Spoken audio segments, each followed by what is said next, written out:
مزار کی سیڑھیوں پر کھڑا شاہزیب جیسے اپنے ہی قدموں میں جکڑ گیا تھا۔ کچھ دیر پہلے وہ غصے اور انتقام میں جل رہا تھا اور اب ایک عجیب گھبراہٹ میں مبتلا تھا۔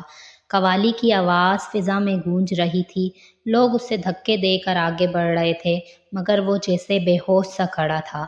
بیٹا، یہاں کھڑے رہو گے تو راستہ کھوٹا کرو گے، اندر آؤ گے تو راستہ مل جائے گا۔ شاہزیب نے مڑ کر دیکھا، ایک بوڑھا شخص لوگوں کو مٹی کے مٹکے سے پانی پلا رہا تھا۔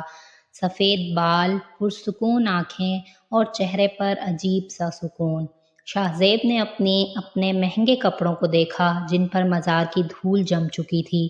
مجھے کوئی راستہ نہیں چاہیے، وہ بات مکمل نہ کر سکا۔ بزرگ مسکرائے، تو پھر یہاں کیوں آئے ہو؟ یہاں تو صرف مانگنے والے آتے ہیں۔ تمہاری پیشانی بتا رہی ہے تم کسی ایسی چیز کی تلاش میں ہو جو بازاروں میں نہیں ملتی۔ شاہزیب ان کے قریب بیٹھ گیا۔ بابا جی، ایک لڑکی نے مجھے بے قدرہ کہا۔ میں اسے نیچا دکھانے گیا تھا مگر وہ نہ ڈری۔ اس نے مجھے آئینہ دکھا دیا۔ اب مجھے سکون نہیں مل رہا۔ بزرگ نے پانی کا پیالہ دیا۔ پہلے پیاس بجھاؤ۔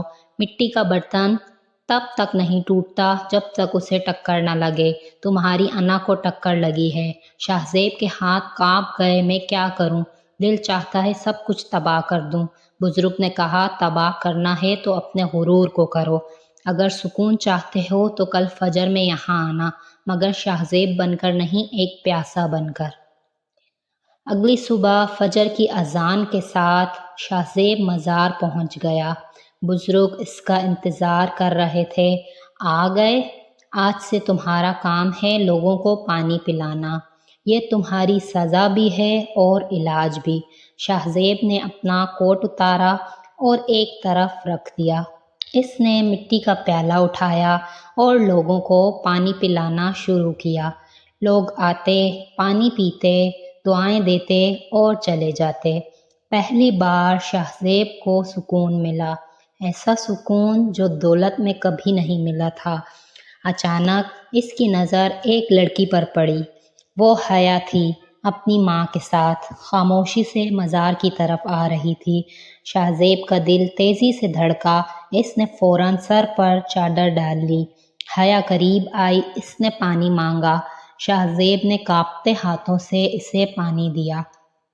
حیا نے پانی پیا اور کہا، جزاک اللہ، اللہ آپ کی خدمت قبول کرے۔ وہ اسے پہچان نہیں سکی، مگر یہ جملہ شاہزیب کے لیے سب کچھ تھا۔ وہ دور کھڑے بابا جی کو دیکھنے لگا جو مسکرا رہے تھے اور اسے سمجھ آ گیا تھا بے قدرہ سے قدردان بننے کا سفر شروع ہو چکا ہے۔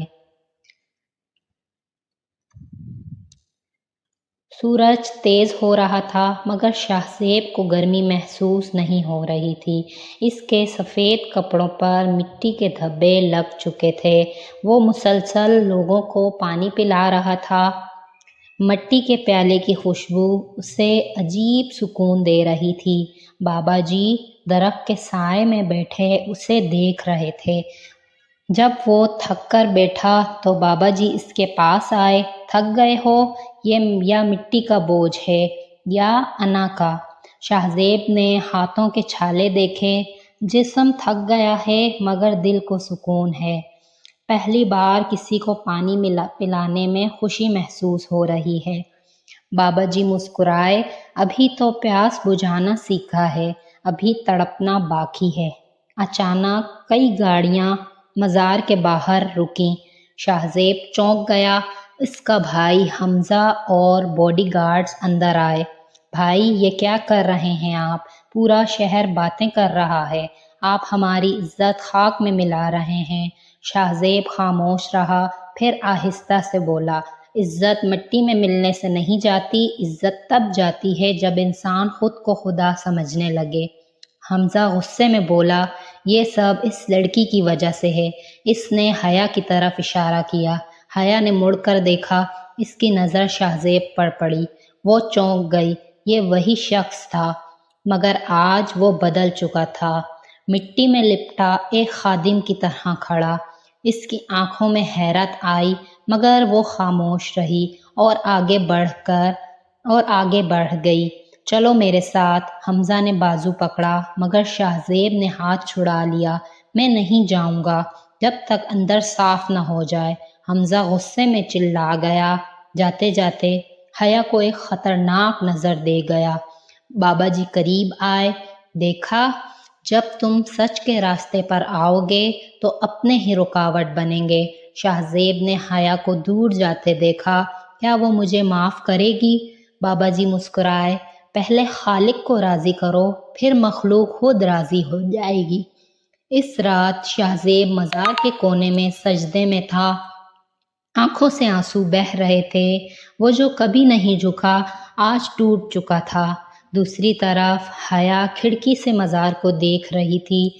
اس کے دل میں ایک سوال تھا، کوئی انسان اتنی جلدی کیسے بدل سکتا ہے؟